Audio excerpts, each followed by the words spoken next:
Today I'm talking about 3 more anime films recommended by this really cool artist. And the names of those 3 films are Mirai, Okko and When the Promised Flower Blooms.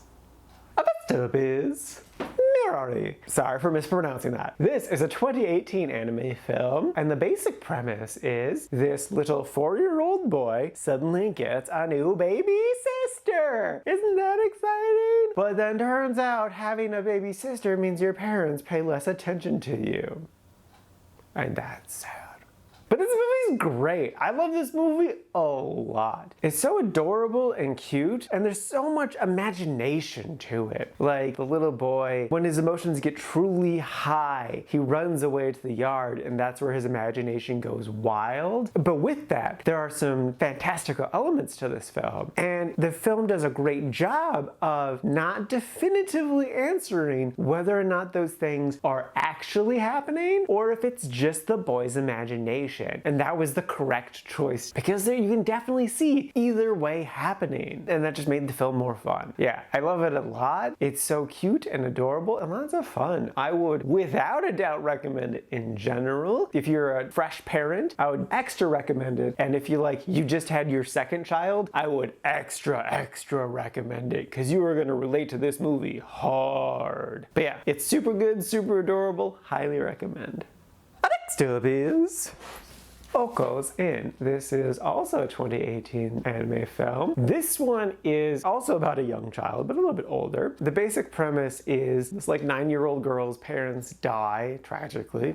And so she has to move in with her grandma, who runs an inn in a summer resort town in Japan. And whilst there, she discovers she can see some ghosts. And also she decides, reluctantly, that she wants to be the future innkeeper. So really the story is about trying to be able to live life after the tragic death of her parents. And you could also describe it as like a coming of age story, just kind of figuring out her place in the world, how to do basic things again after such a terrible tragedy. And it's a very, very beautiful film. It was very episodic too, which I enjoyed. I honestly think this could have thrived as limited 20 episode series. That would have been really, really cool. Every episode is different guests showing up and stuff like that. And I think that would have made the ending even more impactful, though it was a very good ending as is. This is actually based off of a children's series. It had 20 books, so that kind of explains the episodic nature of the film. It was honestly hard for me to decide which one I liked more between the one I just talked about and Okko's In.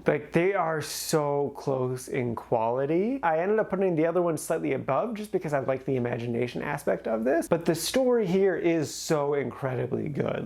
It's hard for me to recommend one over the other. They're both really, really good. So yes, again, obviously I would really highly recommend this movie. It's a really beautiful, touching story told so well, and just yeah, a really great time. And lastly is When the Promised Flower Blooms. This is a 2018 high fantasy anime, and the basic premise is this group of definitely not Tolkien's elves live in this high society where they spend all day just weaving fabric. But then one day they get attacked by humans and their society gets broken up, and our main character, who is 14 years old and looks 14 years old for the entire film, discovers a baby, a regular human baby, with a dead family, and so she decides to save the baby and raise it as her own. And so the film is really about figuring out what it means to be a mother, throwing yourself entirely into their lives and helping them grow and foster their growth, but then also letting go when it's time to let go. And so I thought all that stuff was very, very interesting. But the biggest issue is this group of totally not elves are forever 14 years old. That's what they look like. And there's a lot of sexualization of them. And part of it is supposed to be gross and disgusting, but it's also, it's I don't know, it's just really weird, and I really couldn't get past it. Especially just thinking about what this film is saying, because it's a 14-year-old girl who is raising a baby. So it's Is it pro teenagers having babies? What is going on with that? Like, I get that, like, it's about motherhood and stuff, but what is it saying about teenage motherhood is more so my concern. I also was not a big fan of the design of the main characters, in particular how they just didn't have noses and didn't have chins. That I think was done to make them look more youthful, especially the jawline, but it's not my style of animation, to say the least. I still liked the film. I thought it was interesting. It's just there's certain elements of it I couldn't really get past. So it's liked, but it's not a high liked. Would I recommend it?